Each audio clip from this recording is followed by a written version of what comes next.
जय हिंद साथियों, नमस्कार। स्वागत है मित्र आप सभी का आपके अपने चैनल पर। तो आप लोग फटाफट लाइव आ जाएं, क्लास स्टार्ट हो चुकी है मित्र। आपके यूपी ट्रिपल एससी पेट के लिए प्रैक्टिस सेट स्टार्ट कर दिया गया है, जिसमें आज हमारा प्रैक्टिस सेट नंबर 6 है। इससे पहले मैंने 5 तक अच्छे से कंप्लीट कर लिया है। अगर आपने नहीं देखा है तो चैनल के प्लेलिस्ट में जाइए और अच्छे से प्रैक्टिस कर लीजिएगा। काफी ज्यादा इंपॉर्टेंट प्रैक्टिस सेट कराया जा रहा है। आज की क्लास जो है मित्र काफी ज्यादा खास है, इसलिए सभी भाई बहन मिलकर क्लास को शेयर कर देंगे। और जिस भाई बहन ने अभी तक क्लास को लाइक नहीं किया है वे क्लास को लाइक कर देंगे मित्र। तो बढ़ते हैं क्लास की तरफ और फर्स्ट क्वेश्चन आपके सामने रखते हैं। सभी भाई बहन बता देंगे क्वेश्चन नंबर फर्स्ट का राइट आंसर क्या होगा। फर्स्ट आपसे क्या पूछ रहा है, जल्दी जल्दी आंसर देने की कोशिश करेंगे मित्र, क्योंकि टाइम वेस्ट करना बिल्कुल भी मकसद नहीं है। जल्दी जल्दी आंसर देंगे। किन तीन वेदों को संयुक्त रूप से वेद त्रयी कहा गया है? किन तीन वेदों को संयुक्त रूप से वेद त्रयी कहा गया है, यह आपसे पूछ रहा है। फटाफट बता दो मित्र इसका राइट आंसर क्या होगा। तो जो भी मित्र हमारे बता रहे हैं ऋग्वेद, सामवेद और यजुर्वेद को वेद त्रयी कहा गया है, बिल्कुल सही बता रहे हैं। ऑप्शन नंबर सी वाले सभी मित्र बिल्कुल सही हो जाएंगे। वेदों की संख्या जो है ये 4 होती है, ऋग्वेद, सामवेद, यजुर्वेद और अथर्ववेद होता है। लेकिन वेद त्रयी जो है ये 3 ही होते हैं। कौन कौन होता है? ऋग्वेद होता है, सामवेद होता है और यजुर्वेद होता है। ऑप्शन नंबर सी यहाँ बिल्कुल सही हो जाएगा। नेक्स्ट आपके सामने है, पुष्यमित्र शुंग द्वारा मारा जाने वाला अंतिम मौर्य शासक कौन था? पुष्यमित्र शुंग द्वारा मारा जाने वाला अंतिम मौर्य शासक जो है ये कौन था? फटाफट बता दो मित्र क्वेश्चन नंबर 2 का राइट आंसर क्या होगा। तो याद रखना मित्र, मौर्य वंश के अंतिम शासक बृहदत्त को किसने मारा था? किसने मारा था? पुष्यमित्र शुंग ने मारा था और शुंग वंश की स्थापना की थी। तो किसको मारा? कौन था वो अंतिम शासक? बृहदत्त था। ऑप्शन नंबर बी यहाँ बिल्कुल सही हो जाएगा। जो भी मित्र हमारे बता रहे हैं कि पुष्यमित्र सिंह द्वारा मारे जाने वाला अंतिम मौर्य शासक जो है ये बृहदत्त है। बृहदत्त को मारकर इन्होंने शुंग वंश की स्थापना की थी। Right answer option number B यहाँ बिल्कुल सही हो जाएगा। नेक्स्ट आपके सामने है मित्र, निम्नलिखित में से किस शासक को भारत का नेपोलियन कहा जाता है? निम्नलिखित में से किस शासक को भारत का नेपोलियन कहा जाता है, यह आपसे पूछ रहा है। फटाफट बता दो मित्र इसका राइट आंसर क्या होगा। तो जो भी मित्र हमारे बता रहे समुद्रगुप्त को, बिल्कुल सही बता रहे। समुद्रगुप्त को क्या कहा जाता है? भारत का नेपोलियन कहा जाता है। ऑप्शन नंबर बी यहाँ बिल्कुल सही हो जाएगा। नेक्स्ट आपके सामने है, प्रसिद्ध चीनी यात्री हेनसांग ने किस सम्राट के शासनकाल के दौरान भारत की यात्रा की थी? प्रसिद्ध चीनी यात्री ह्वेनसांग ने किस सम्राट के शासन के काल के दौरान भारत की यात्रा की थी? तो याद रखना हर्षवर्धन का शासनकाल था। ऑप्शन नंबर डी यहाँ बिल्कुल परफेक्ट होगा। जो भी भाई बहन हमारे बता रहे ऑप्शन नंबर डी बिल्कुल सही होगा। क्वेश्चन नंबर नेक्स्ट आपके सामने मित्र, इसका राइट आंसर बताना है क्या हो जाएगा। निम्नलिखित में से कौन दिल्ली के लोधी राजवंश का अंतिम शासक था? लोधी राजवंश का अंतिम शासक आपसे पूछ रहा है। तो याद रखना इसका जो राइट आंसर हो जाएगा इब्राहिम लोधी हो जाएगा, क्योंकि पूछ रहा है लोधी राजवंश का अंतिम शासक, तो इब्राहिम लोधी हो जाएगा। अगर पूछता लोधी वंश की स्थापना किसने की या लोधी वंश का पहला शासक जो है ये किस कौन है, तो बहलोल लोधी हो जाता। लेकिन लोधी वंश का अंतिम शासक पूछ रहा है तो इब्राहिम लोधी हो जाएगा। याद रखना लोधी वंश के बाद मुगल साम्राज्य स्टार्ट होता है, जिसमें इब्राहिम लोधी को बाबर जो है ये पानीपत के प्रथम युद्ध में हरा देता है। बाबर जो है मित्र इब्राहिम लोधी को पानीपत के प्रथम युद्ध यानी 1526 में हराकर मुगल साम्राज्य की स्थापना कर देता है मित्र। नेक्स्ट आपके सामने है, मुस्लिम लीग की स्थापना कब की गई थी? मुस्लिम लीग की स्थापना जो है ये कब की गई थी, यह आपसे पूछ रहा है। फटाफट बता देंगे सभी भाई बहन इसका राइट आंसर क्या होगा। तो जो भी मित्र बता रहे हैं 1906 में बिल्कुल सही बता रहे हो। ऑप्शन नंबर ये यहाँ बिल्कुल सही हो जाएगा। नेक्स्ट आपके सामने है, निम्न में से कौन संथाल विद्रोह के एक नेता थे? संथाल विद्रोह के एक नेता कौन थे, यह आपसे पूछ रहा है। फटाफट बता दो इसका राइट आंसर। सिंधु मांझी बिल्कुल सही बता रहे हो। ऑप्शन नंबर बी वाले सभी मित्र बिल्कुल सही हो जाएंगे। नेक्स्ट क्वेश्चन आपके सामने है, इसका राइट आंसर बताना है। सभी मित्र सोच समझ कर बताओ इसका राइट आंसर क्या होगा। निम्न में स्वतंत्रता आंदोलन में भाग लेने वाले पश्चिम बंगाल के क्रांतिकारी की पहचान करें। स्वतंत्रता आंदोलन में भाग लेने वाले पश्चिम बंगाल के क्रांतिकारी कौन है? ऑप्शन आपके सामने दे दिया गया है। तो जो भी मित्र हमारे बता रहे हैं, खुदीराम बोस जो है मित्र, ये पश्चिम बंगाल से थे। बिल्कुल सही बता रहे हो। ऑप्शन नंबर डी वाले सभी मित्र हमारे बिल्कुल सही हो जाएंगे। नेक्स्ट आपके सामने है, बारदोली किसान सत्याग्रह का नेतृत्व किसने किया था? बारदोली किसान सत्याग्रह का नेतृत्व जो है ये किसने किया था, यह आपसे पूछ रहा है। तो याद रखना, वल्लभ भाई पटेल ने किया था। ऑप्शन नंबर ये यहाँ बिल्कुल परफेक्ट हो जाएगा। याद रखना, इसी सत्याग्रह के दौरान यहाँ की महिलाओं ने वल्लभ भाई पटेल को सरदार की उपाधि दी थी। याद रखना, काफी ज्यादा इंपॉर्टेंट क्वेश्चन है। नेक्स्ट आपके सामने क्वेश्चन नंबर 10, इसका राइट आंसर बताना है। किस नेता ने हमेशा आर का फार्मूला दिया? किस नेता ने हमेशा और का फॉर्मूला दिया, यह आपसे पूछ रहा है। फटाफट बता दो मित्र, क्वेश्चन नंबर 10 का राइट आंसर क्या होगा? तो जो भी भाई बहन बता रहे हैं, गोपालाचारी चक्रवर्ती, सिराज गोपालाचारी, बिल्कुल सही बता रहे हो। ऑप्शन नंबर सी वाले सभी मित्र हमारे बिल्कुल सही हो जाएंगे। नेक्स्ट आपके सामने है, नॉर्वे की राजधानी क्या है? जल्दी जल्दी आंसर देने की कोशिश करो मित्र, क्योंकि टाइम वेस्ट करना बिल्कुल भी नहीं है। तो याद रखना, जो भी मित्र बता रहे हैं ओस्लो, बिल्कुल सही बता रहे हैं। ओस्लो जो है ये नॉर्वे की राजधानी है। यहाँ की मुद्रा क्या है? तो क्रोन जो है यहाँ की मुद्रा हो जाएगी। याद रखना, मुद्रा और राजधानी काफी ज्यादा इंपॉर्टेंट हो जाता है। तो नॉर्वे की राजधानी ओस्लो हो जाएगी, यहाँ की मुद्रा जो है ये क्रोन होगी। ऑप्शन नंबर डी यहाँ बिल्कुल परफेक्ट हो जाएगा। नेक्स्ट आपके सामने है मित्र क्वेश्चन नंबर 12 है। फटाफट बता दो इसका राइट आंसर क्या होगा। 82.5 डिग्री पूर्व देशांतर भारत के लिए क्यों महत्वपूर्ण है? सभी मित्र बताओ इसका राइट आंसर क्या होगा। 82.5 डिग्री पूर्व देशांतर भारत के लिए क्यों महत्वपूर्ण है? तो याद रखना है क्यों महत्वपूर्ण है। यह भारतीय मानक समय का निर्धारण करता है, यानी ऑप्शन नंबर बी यहाँ बिल्कुल परफेक्ट होगा। जो भी भाई बहन हमारे बता रहे हैं ऑप्शन नंबर बी ये ज्यादा फेमस है, ज्यादा मोस्ट इंपॉर्टेंट पॉइंट है कि क्यों प्रसिद्ध है, ये पूछा है। तो ये भारतीय मानक समय का निर्धारण करती है। ऑप्शन नंबर बी यहाँ बिल्कुल सही हो जाएगा। नेक्स्ट आपके सामने है, 2011 की जनगणना के अनुसार भारत की साक्षरता दर कितनी थी? 2011 की जनगणना के अनुसार भारत की साक्षरता दर जो है ये कितनी थी? तो याद रखना 73.0% थी, यानी ऑप्शन नंबर ये यहाँ बिल्कुल परफेक्ट होगा। जो भी भाई बहन हमारे बता रहे हैं, जो भी मित्र बता रहे हैं, ऑप्शन नंबर ये बिल्कुल सही होगा। मित्र, जिस भाई बहन ने अभी तक क्लास को लाइक नहीं किया है, हम आपसे रिक्वेस्ट कर रहे हैं, क्लास आपको अच्छी लग रही है तो प्लीज क्लास को लाइक कर दिया करो। और जो भी भाई बहन, जो भी मित्र हमारे साथ नए हैं, वह चैनल को सब्सक्राइब कर बेल आइकन को प्रेस कर लेंगे, ताकि क्लास के नोटिफिकेशन जो है ये टाइम टू टाइम मिला करे मित्र। नेक्स्ट आपके सामने है, हीराकुंड बांध किस राज्य में स्थित है? और ये भी बता दिए कि किस नदी पर स्थित है। फटाफट बताओ राइट आंसर क्या होगा। हीराकुंड बांध किस राज्य में स्थित है? तो याद रखना, हीराकुंड बांध जो है ये किस राज्य में स्थित है? उड़ीसा में स्थित है। बिल्कुल सही बता रहे हो। और किस नदी पर है? तो महानदी पर है। हीराकुंड बांध जो है ये महानदी पर है। और किस राज्य में है? तो याद रखना उड़ीसा राज्य में है। ऑप्शन नंबर सी यहाँ बिल्कुल सही होगा। जो भी मित्र हमारे बता रहे हैं ऑप्शन नंबर सी बिल्कुल परफेक्ट होगा। नेक्स्ट आपके सामने मित्र इसका राइट आंसर बताना है। निम्नलिखित में से कौन सा राज्य नेपाल के साथ अपनी सीमा साझा नहीं करता? नेपाल के साथ अपनी सीमा साझा नहीं करता, यह आपसे पूछ रहा है। फटाफट बताओ मित्र इसका राइट आंसर क्या होगा। सभी मित्र सोच समझकर इसका राइट आंसर बताएंगे। नेपाल की बात कर रहा है तो बिल्कुल सही है। क्वेश्चन नंबर 15 का जो भी भाई बहन बता रहे हैं कि उत्तर प्रदेश भी लगता है, बिहार भी लगता है, पश्चिम बंगाल भी लगता है, लेकिन असम बिल्कुल भी नहीं लगता नेपाल से। तो जो भी भाई बहन बता रहे हैं ऑप्शन नंबर डी बिल्कुल सही होगा। नेक्स्ट क्वेश्चन आपके सामने है, इसका राइट आंसर बताना है। भारत के संविधान में किस संशोधन के अंतर्गत वस्तु एवं सेवा कर लगाया गया था? यानी जीएसटी जो है ये संविधान के किस संशोधन के अंतर्गत लगाया गया था, यह आपसे पूछ रहा है। फटाफट बता दो मित्र इसका राइट आंसर क्या होगा। तो जो भी भाई बहन बता रहे हैं 101वें संविधान संशोधन के अंतर्गत जीएसटी लगाया गया था, बिल्कुल सही बता रहे हो। ऑप्शन नंबर सी यहाँ बिल्कुल परफेक्ट हो जाएगा। जो भी मित्र हमारे बता रहे हैं 101वें संविधान संशोधन के अंतर्गत जीएसटी लगाया गया था, बिल्कुल सही बता रहे हो। भारत में जीएसटी कब लगाया गया? तो 1 जुलाई 2017 को। सबसे पहले किस राज्य में लगाया गया? तो याद रखना असम में सबसे पहले जीएसटी लगाया गया था। नेक्स्ट आपके सामने मित्र इसका राइट आंसर बताना है। 1 रुपए के नोट पर किसके हस्ताक्षर होते हैं? ₹1 के नोट पर किसके हस्ताक्षर होते हैं? यहाँ आपसे पूछ रहा है, फटाफट बताएंगे सभी भाई बहन, राइट आंसर क्या होगा?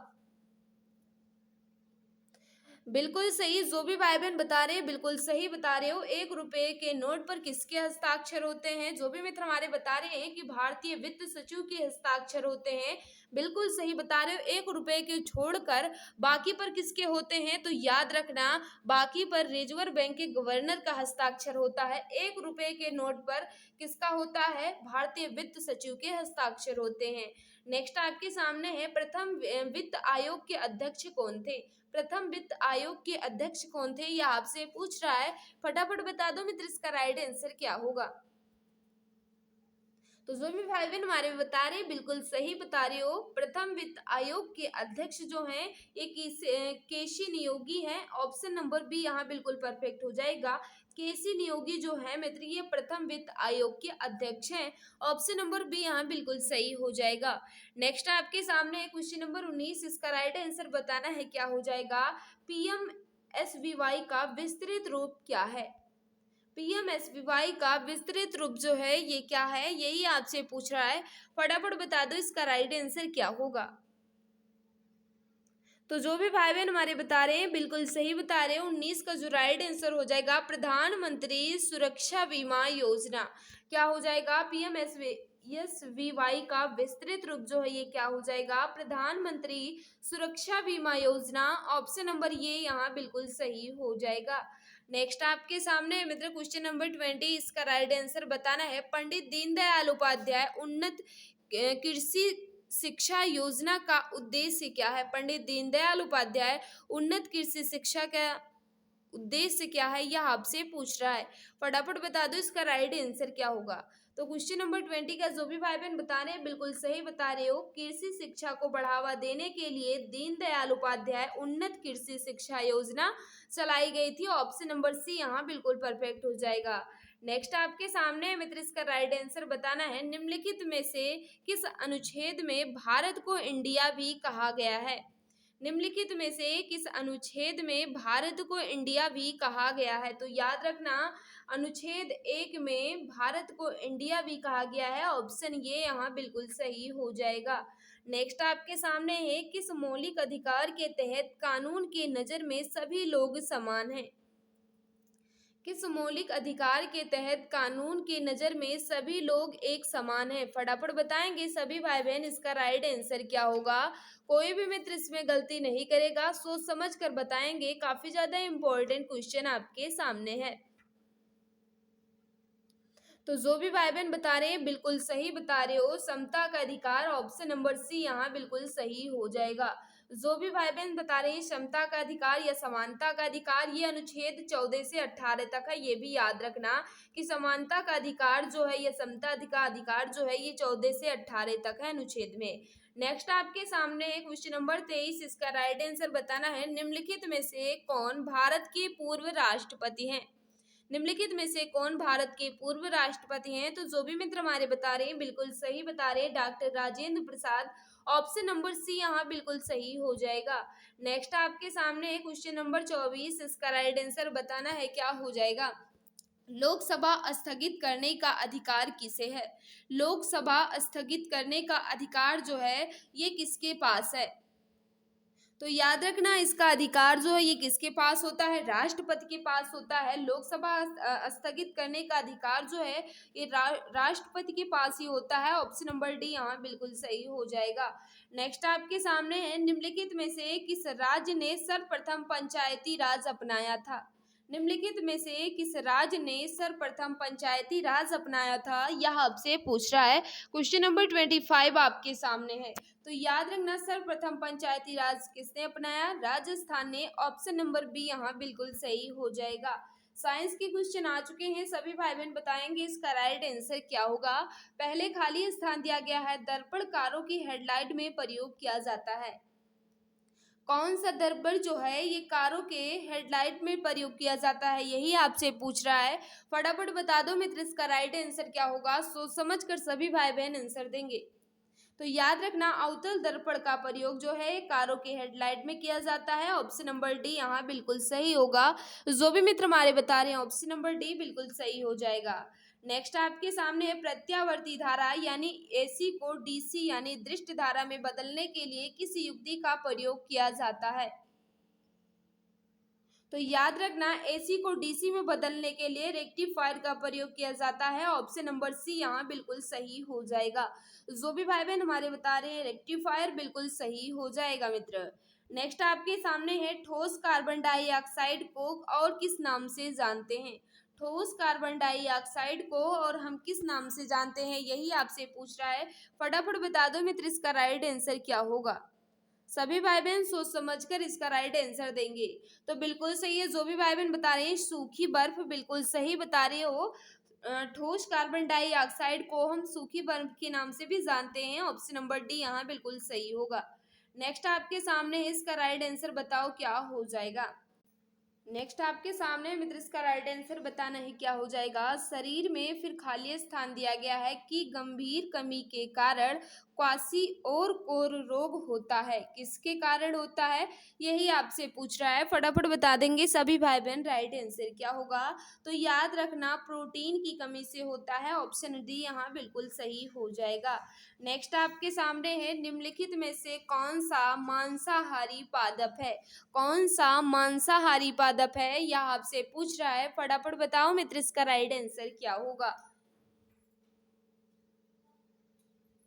तो जो भी भाई बहन बता रहे हैं बिल्कुल सही बता रहे हो। वीनस फ्लाइट है बिल्कुल सही बता रहे हैं। ये जो पादप है ये मांसाहारी पादप है। ऑप्शन नंबर ये यहाँ बिल्कुल सही हो जाएगा। जो भी भाई बहन हमारे बता रहे हैं ऑप्शन नंबर ये बिल्कुल परफेक्ट होगा मित्र। अब हमारे करंट अफेयर के क्वेश्चन आ चुके हैं। सभी भाई बहन सोच समझ कर बताएंगे इसका राइट आंसर क्या होगा। अप्रैल 2022 में नई दिल्ली में आयोजित अमृत समागम सम्मेलन के दौरान किस पोर्टल का शुभारंभ किया गया। फटाफट बता दो मित्र इसका राइट आंसर क्या होगा। तो जो भी भाई बहन हमारे बता रहे हैं किस पोर्टल का शुभारंभ या शुरुआत किया गया तो उत्सव का ऑप्शन नंबर ये यहाँ बिल्कुल सही हो जाएगा। नेक्स्ट आपके सामने क्वेश्चन नंबर 52 इसका राइट आंसर बताना है। जनवरी 2022 में जारी भारत वन स्थिति रिपोर्ट 2021 के अनुसार भारत में कौन राज्य क्षेत्रफल की दृष्टि से सर्वाधिक वनावरण के संदर्भ में पहले स्थान पर है। फटाफट बताओ इसका राइट आंसर क्या हो जाएगा। तो जो भी मित्र हमारे बता रहे हैं बिल्कुल सही बता रहे हो। मध्य प्रदेश जो है इसका राइट आंसर हो जाएगा। ऑप्शन नंबर बी यहाँ बिल्कुल परफेक्ट होगा। नेक्स्ट आपके सामने है मित्र इसका राइट आंसर बताना है। 1 से 4 अप्रैल 2022 के मध्य तत्कालिक राष्ट्रपति रामनाथ कोविंद किस देश की राजकीय यात्रा पर रहे। फटाफट बताएंगे इसका राइट आंसर क्या होगा। तो जो भी मित्र हमारे बता रहे हैं बिल्कुल सही बता रहे हो। तुर्कमेनिस्तान बिल्कुल सही बता रहे हैं। ऑप्शन नंबर डी वाले सभी भाई बहन बिल्कुल सही हो जाएंगे। तुर्कमेनिस्तान में यात्रा कर रहे थे 1 से 4 अप्रैल 2022 में। जो भी भाई बहन हमारे बता रहे हैं ऑप्शन नंबर डी बिल्कुल सही हो जाएगा। नेक्स्ट आपके सामने है क्वेश्चन नंबर 54 इसका राइट आंसर बताना है। सभी भाई बहन सोच समझकर बताएंगे राइट आंसर क्या हो जाएगा।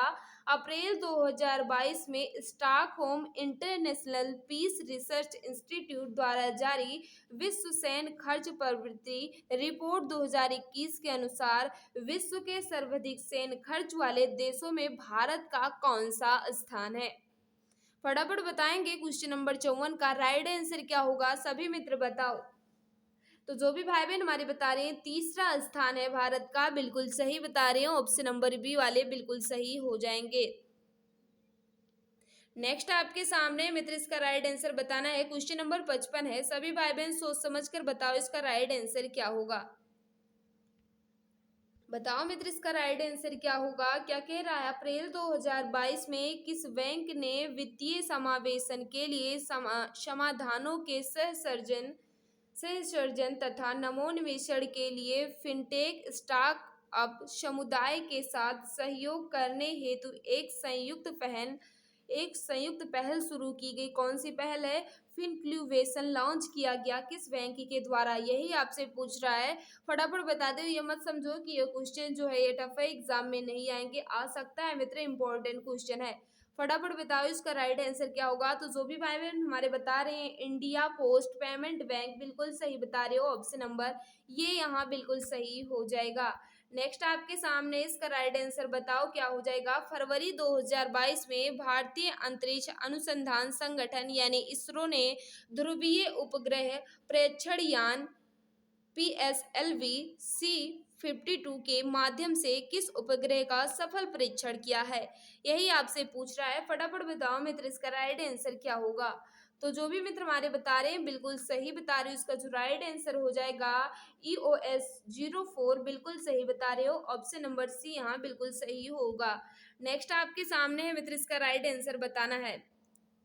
फरवरी 2022 में प्रसिद्ध पार्श्व गायिका लता मंगेशकर का निधन हो गया। उन्हें किस वर्ष भारत रत्न से सम्मानित किया गया था। लता मंगेशकर जी को भारत रत्न से कब सम्मानित किया गया था। तो जो भी भाई बहन हमारे बता रहे हैं 2001 में, बिल्कुल सही बता रहे हो। नेक्स्ट आपके सामने मित्र इसका राइट आंसर बताना है। क्वेश्चन नंबर 58 है, फटाफट बता देंगे राइट आंसर क्या हो जाएगा। अप्रैल 2022 में कहाँ पहली बार राष्ट्रीय राजधानी के बाहर अप्रैल 2022 में कहाँ पहली बार राष्ट्रीय राजधानी के बाहर राष्ट्रीय बाघ संरक्षण प्राधिकरण की बैठक आयोजित हुई। फटाफट बताएंगे इसका राइट आंसर क्या होगा। सभी मित्र सोच समझकर बता दो। तो जो भी भाई बहन बता रहे हैं पक्के बाघ अभ्यारण्य, बिल्कुल सही बता रहे हो, ऑप्शन नंबर सी यहाँ बिल्कुल सही हो जाएगा।